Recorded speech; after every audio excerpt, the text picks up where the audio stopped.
fosse uma pessoa que fosse ciumenta, eu já estava morrendo de ciúme do pastor José Neuza. Me encontrei com o pastor Arimaldo, o nosso querido pastor Arimaldo Menezes, e ele comentou sobre um dos comentários do pastor José Neuza. Disse: rapaz, realmente ele foi muito feliz. Ele foi não, ele é muito feliz nos comentários dele.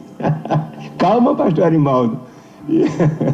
E ontem Gilmar esteve aqui, o pastor Marcos Odesi. Ontem foi o professor Gilmar, foi um programa muito bom. Eu disse: meu Deus do céu, eu vou morrer de ciúme desse jeito. Pastor José Neuza, com o senhor, fica à vontade. Glória a Deus por isso. Eu fico feliz, irmãos, porque cada expositor da palavra que tem passado no programa Explicando a Bíblia tem cumprido o seu propósito de transmitir a verdade das Sagradas Escrituras. É lógico, cada um tem uma forma de falar, uma forma de se expressar. Alguns falam mais rápido, outros são mais ponderados, né? Colocam uma vírgula, um ponto, falam de forma bem mais compreensível muitas vezes. Mas o que me chama a atenção é que Deus tem usado cada um dos preletores aqui de uma forma especial, né? E eu louvo a Deus também pela vida do nosso irmão Gilvan. Temos aprendido muitíssimo com o servo do Senhor, com a sua simplicidade, irmãos. Tem sido um expositor exímio da palavra de Deus, né? E isso é para a glória de Deus. Nós sabemos, irmãos, que apesar do homem ter a sua inteligência, apesar do homem gostar de ler, de buscar o preparo bíblico, teológico, mas nós sabemos, irmãos, que a nossa capacidade vem de Deus, como o apóstolo Paulo disse. E se não for o Senhor, ninguém fala, ninguém expõe, ninguém pode sequer, irmãos, compreender as Sagradas Escrituras. Por isso que eu louvo a Deus pelo professor Espírito Santo, que tem nos ajudado nesta sublime missão. Mando uma saudação especial para minha esposa Lígia, minha sogra Idenildo, que estão ouvindo o programa nesse momento. Também ao casal amigo, nosso querido irmão Rogério, irmã Patrícia, né? Eles ali trabalham no Deguste, né? Deus abençoe este casal tão amado também de Capim Macio, e todos os membros e congregados da igreja de Capim Macio. Que Deus em Cristo vos abençoe. Queridos irmãos, chegamos no capítulo número 30, e neste capítulo, queridos irmãos, nós vemos o primeiro versículo, que é muito forte, quando nos diz as Sagradas Escrituras: vendo, pois, Raquel, que não dava filhos a Jacó, teve Raquel inveja de sua irmã, e disse a Jacó: dá-me filhos, senão morro. A ira de Jacó se acende com a declaração da sua esposa, e no versículo número 2 ele diz: estou eu no lugar de Deus, que te impediu o fruto do teu ventre. Nós vemos aqui, queridos irmãos, que Raquel enfrentou aquilo que já tinha sido experimentado por Sara e por Rebeca. As matriarcas experimentaram a esterilidade, e as 3 matriarcas tiveram seu ventre aberto através do poder sobrenatural de Deus. As 3, irmãos, experimentaram a mesma coisa. E o que é interessante, Sara experimentou isso em Gênesis capítulo 11, versículo 30, faz menção a isso. Rebeca, em Gênesis capítulo 25, versículo 21, parte A, e Raquel, conforme nós lemos no capítulo 29, versículo de número 31. Todas elas eram mulheres formosas à vista, contudo eram mulheres inférteis, não poderiam suscitar descendência aos seus maridos. Agora, irmãos, o que eu acho interessante quando eu analiso a história dessas 3 mulheres, e falando de Raquel, nós temos que falar também sobre Rebeca e sobre Sara, é que o Senhor Deus se compadeceu delas e dos seus maridos. Por quê? Porque o pacto abraâmico, a aliança feita com Abraão, estava de pé. E nós vemos, queridos irmãos, que Deus é fiel ao seu concerto, Deus é fiel à sua aliança e à promessa que Ele faz. Por isso Deus cumpriu, aleluia, a promessa a Abraão. Depois de 25 anos, Sara concebe um filho. Deus cumpriu a promessa também, né, na vida de Isaac, depois de 20 anos, né? Nós vemos que Rebeca gerou um filho, e Deus também cumpre a sua promessa na vida de Raquel. É lógico que existia Lia nesse contexto, Leia, mas Deus também cumpre a promessa na vida de Raquel e abre a sua madre. Agora, irmãos, por que esta declaração de Raquel foi uma declaração tão forte? Porque nós temos que analisar, irmãos, o contexto específico de Israel. Nós vamos ver no contexto oriental que a ausência de filhos era interpretada como espécie de maldição, ou como se o peso da mão divina estivesse sobre a mulher.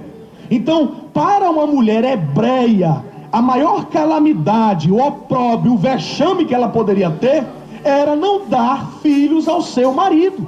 Isso era muito importante para a cultura oriental, até porque o Salmo 127, versículo 3 nos mostra isso, que os filhos são herança do Senhor, e o fruto do ventre o seu galardão. Então nós vamos ver que Deus sempre valorizou a maternidade, Deus sempre deu um valor demasiado a isso, e nós entendemos, de acordo com o clamor de Raquel, que se ela não podia gerar filhos, então não haveria razão para viver, não haveria sentido para existir. Por quê? Porque, de acordo com um provérbio oriental, eu li sobre isso, achei tão interessante, diz o seguinte: uma pessoa sem filhos é como uma pessoa morta. Diz esse provérbio, como uma demonstração clara, irmãos, que para uma mulher não ter filhos, na cultura oriental, seria como se ela vivesse como uma morta-viva. Ou seja, uma mulher que estava viva, mas que estava morta por dentro. Então era uma mulher amarga, uma mulher triste. E por isso, nós vemos que Raquel faz aquele clamor, aquele pedido ao seu marido, como se ele pudesse fazer alguma coisa por ela. E é essa a razão pela qual Jacó se manifesta e diz: estou eu no lugar de Deus, que te impediu o fruto do teu ventre?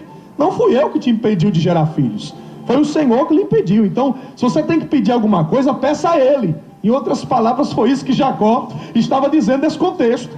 Eu não tenho poder de abrir a sua madre, mas Deus tem poder de abrir a sua madre.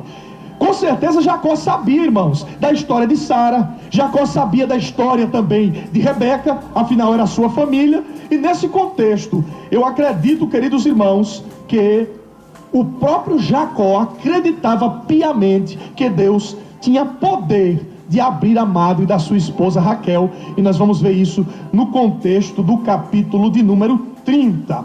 Mas, irmãos, por que eu estou me detendo tanto esse versículo? Porque eu considero chave na compreensão desse texto. Em alguns versículos nós passaremos mais rapidamente, fazendo análise deles, mas esse é importante para a nossa compreensão. De acordo, irmãos, com a Bíblia, a palavra estéril é a palavra hebraica akar. E esta palavra, irmãos, possui a mesma raiz da palavra descendente, o que é muito interessante. Por exemplo, apenas existe uma alteração de vogais no hebraico. Então, quando nós analisamos as duas palavras, nós vamos ver que, apesar da proximidade dos sentidos entre ambas as palavras, a raiz da palavra akar, que significa estéril, designa infecundo, impotente, desenraizado. Ou seja, a esterilidade no contexto bíblico torna a mulher sem poder e sem raiz, sem identidade no meio do seu povo.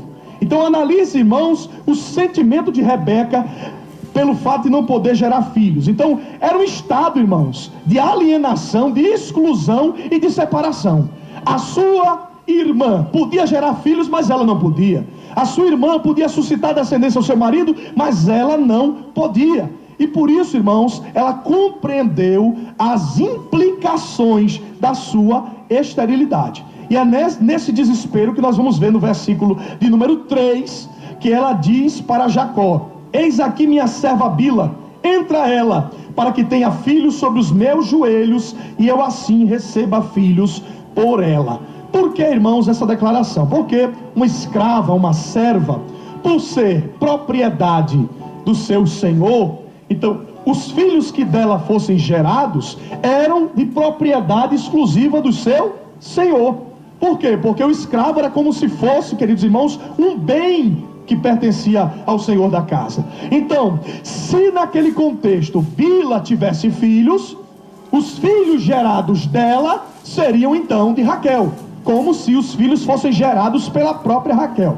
Aí nós vamos ver que, como Jacó amava muito a sua esposa Raquel, ele atendeu a sua orientação, e por isso nos diz a Bíblia que Bila concebeu, deu à luz um filho e chamou o nome de seu filho Dan.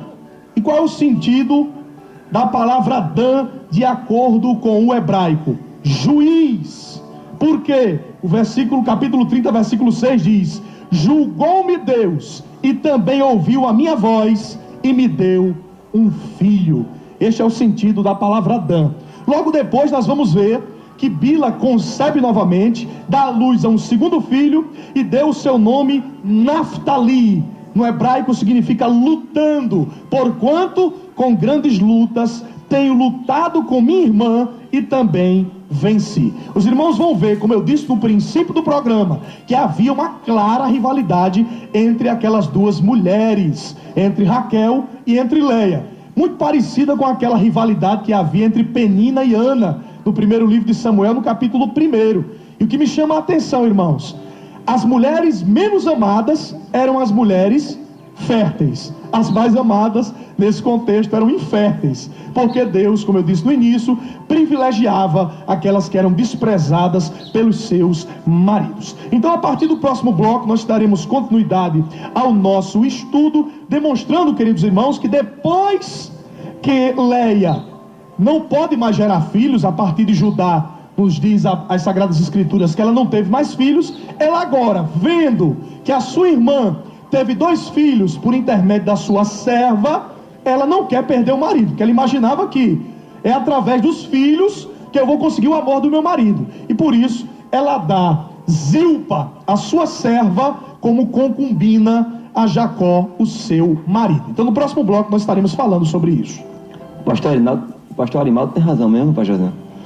Glorificado seja o nome de Jesus. São 13 horas. Para quem não ouviu a primeira fala, que o pastor Arimaldo ama a forma como o pastor Josanil expõe as escrituras. E realmente ele é muito de bom gosto, e o pastor Josanil é muito feliz realmente nos seus comentários. Perceber essa rivalidade, uma coisa que é tão pouco difundida, falada no nosso meio, mas realmente havia. 13 horas e 30 minutos, vamos ouvir mais um hino com a irmã Zilanda Valentim Rosa da Manhã.